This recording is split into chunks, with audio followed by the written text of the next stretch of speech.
자, 이번 순서는 이제 매주 일요일에 만나는 무물호, 네, 윤세호 기자의 무물호 시간입니다. 무엇이든 물어보세요.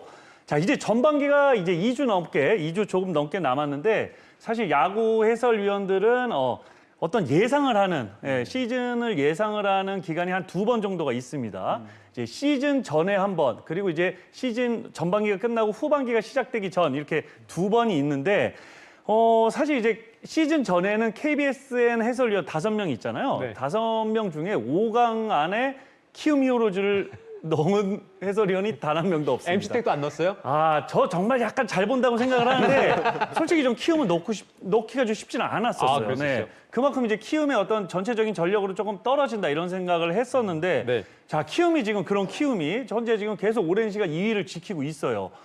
그러니까 많은 팬분들 또 저까지도 사실 궁금한데 키움의 힘이 무엇이라고 생각하는지 자, 무무로 네, 한번 정확하게 어떤 얘기를 좀 해주실 수 있을까요? 진짜 궁금합니다. 제가 한 3년 정도 키움을 담당을 하면서 네. 좀 키움 전반적인 이런 구조도 많이 보고요. 그리고 어떤 분들이 어떻게 노력해서 이 팀을 만들었나 많이 신경을 써서 봤는데 일단 저는 이정우 선수의 이 한마디가 굉장히 꽂혔어요. 이정우 선수의 인터뷰가 예, 이정우 선수가 뭐라고 했냐면은 네. 봐라, 두산 제외하면은 우리보다 가을 야구 최근에 많이 하는 팀이 있냐? 그렇죠. 네, 맞아요. 키움이 두산 다음으로 가을 야구 지난해까지 9시즌 중에 8번을 했죠? 맞습니다. 맞아요. 2017년 빼고 맞아요. 꾸준히 하고 있는 팀이거든요. 오. 그런데 키움은 이렇게 잘하는 이유가 방향성을 일단 잘 잡습니다. 키움이 한창 이제 그 넥센 히어로즈 시절에 그 강한 타선을 했을 때 그 그렇죠. 모습이 지금 아니잖아요. 네네. 이거를 키움은 예전부터 받아들였어요. 우리는 더 이상 옛날처럼 그 넥벤전스 시절처럼 뻥뻥 치는 야구를 할 수 없다. 고척돔에 그리고 왔다. 그렇죠. 이 구장은 타자 친화형이 아니라 투수 친화형 구장이다. 그래서 서서히 마운드의 팀으로 바꿔가기 시작합니다. 마운드와 수비를 잘하는 팀으로.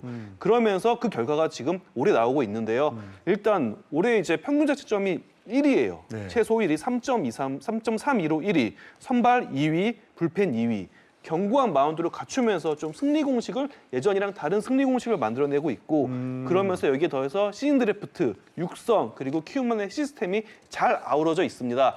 저는 가장 주목한 게 이 신인 드래프트인데 키움 이 스카우트 팀은 선수들의 이 고등학교 모습만 보는 게 아니라 초등학교, 중학교 모습까지 다 봅니다. 네. 사실 그러면서- 그런 거는 다른 팀들 다 보잖아요. 근데 이게 예. 보는 농도가 다른 것 같아요. 왜냐하면은 어. 그 고영욱 단장이 한 4년 전에 저한테 네. 자양중 2학년에 네. 김세현이라고 중학생이 무슨 147을 던지고 있다. 네네. 저한테 놀라면서 얘기를 한 적이 있어요. 그러니까 그때부터 선수를 파악을 한 거죠. 그 선수가 지금 서울고등학교에 있는 그렇죠. 선수죠. 최대어죠 지금. 그렇죠. 신준석 네. 선수와 함께 네. 탑2로 뽑히는 이 맞습니다. 김세현 선수의 존재를 키움은 예전부터 알아가지고 이 선수의 히스토리를 깨고 있는 거예요. 어떻게 성장해왔고 어떤 선수가 될 걸로 예상을 한다.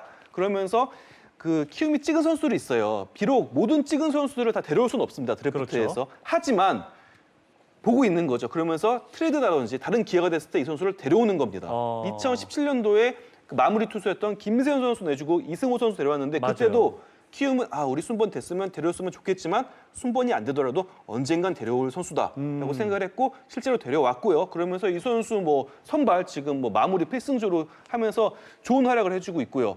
전 또 놀란 게 뭐냐면요. 네. 지금 스카우터들이 이런 얘기해요. 왼손 투수가 없다.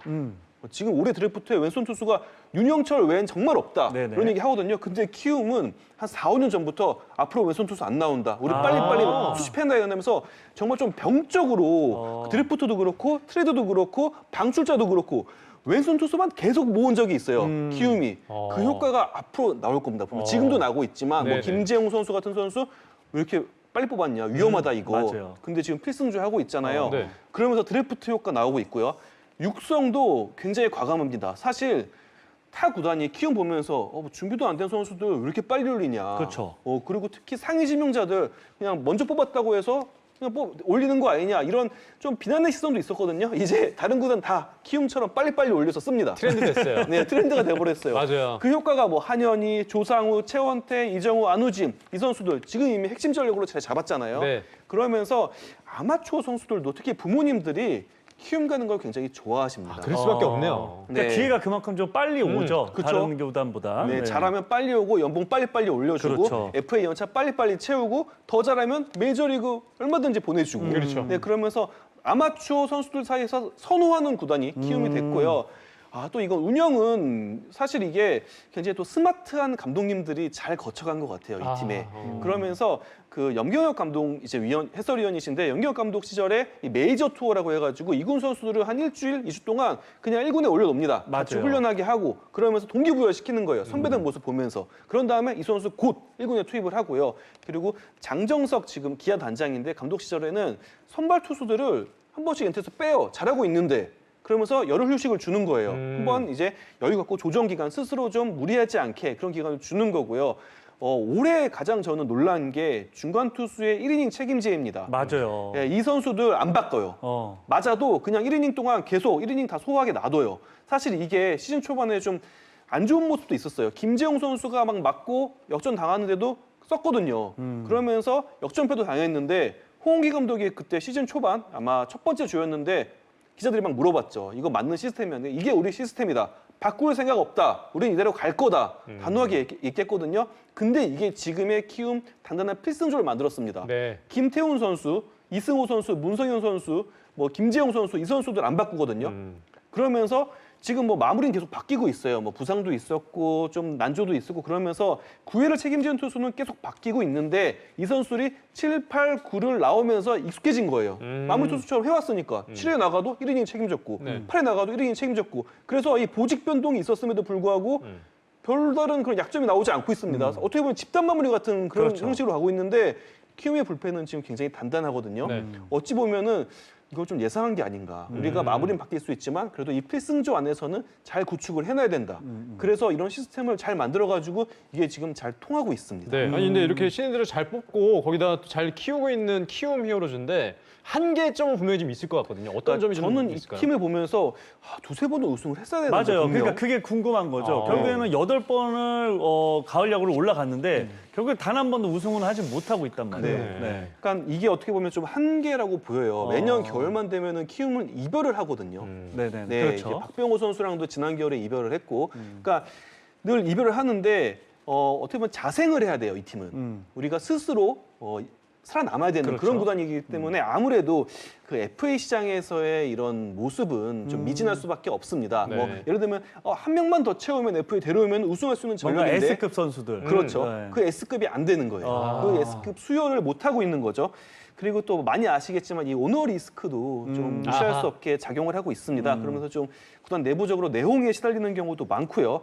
그러면서 제일 아쉬운 부분은 사실 이 목동구장 시설만 해도 그 팬들이 많지는 않아도 일당백 같은 그런 기세가 일당백이었어요? 네, 진짜 예, 막 와가지고 그 목동구장 아, 그럼요. 그 네. 특유의 그런 기가 있었거든요. 아, 예, 예. 근데 아무래도 이런 프랜차이즈 선수들이 계속 빠져나가다 보니까 지금 고척돔을 쓰고 있음에도 불구하고 그 목동구장만큼의 그런 기가 보이지 않는다. 좀 이게 냉정히 봤을 때 흥행 지표로도 그 관중 동호에서 좀 애를 먹고 있거든요. 키움이. 네네네.